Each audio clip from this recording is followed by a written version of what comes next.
But after watching the group of five embarrass themselves again in the college football playoff for another year, I think it's time that we end this silly experiment. The inclusivity of these teams, I don't want to say it's ruining the sport. There's plenty of other things that are much more detrimental to the sport, like head coaches having affairs with students and faculty and staff. And we saw another college football head coach at Ohio. I think his name's Brian Smith. No relation, by the way. Let me confirm that name. I don't want to get anything wrong. Yeah, Brian Smith. He was fired last week for having a relationship with a student, which is obviously not allowed. The worst part about that situation is when it was reported to the media, from the media, they said that he was fired because he had alcohol in his office and he shared alcohol with the staff after games, which is like, I knew that was bullshit because you don't get fired for that. I used to do that all the time with my bosses back when I worked in college sports.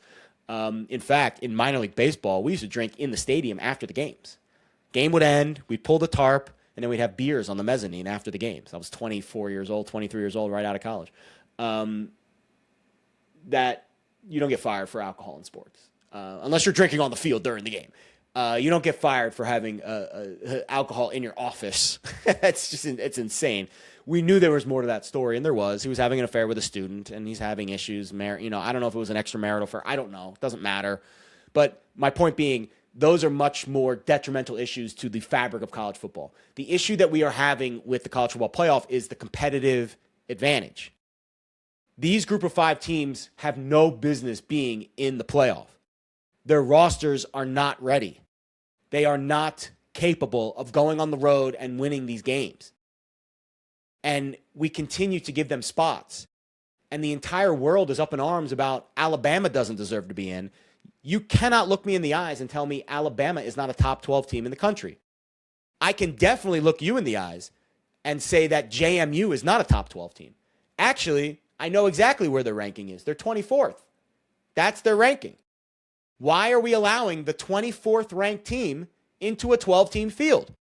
If the field was 24 deep, then we should be allowing the 24th ranked team in. We need to eliminate the inclusivity from the playoff. It is woke.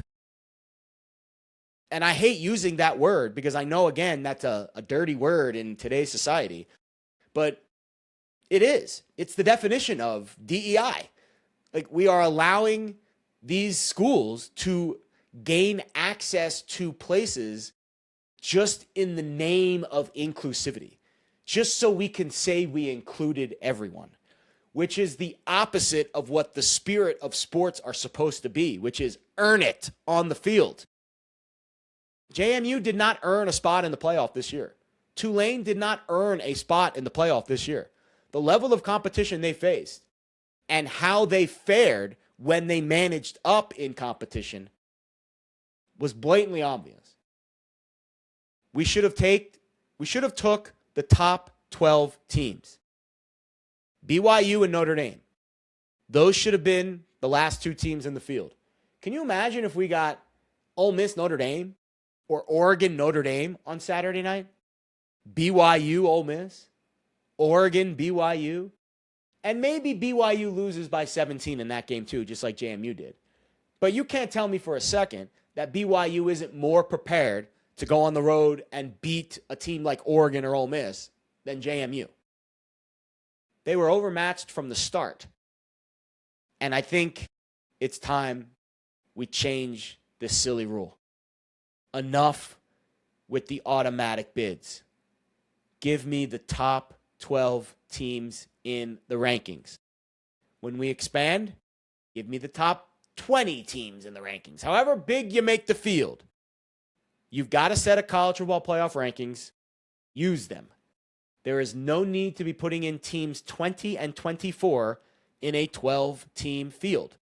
The math ain't mathin'. And you saw it play out on Saturday. Both teams belt to ass. I know JMU covered. They needed a fourth down play in the final minute of the fourth quarter. It was a gift from the gambling gods if you were on JMU. They had no business being in that game. Neither did Tulane.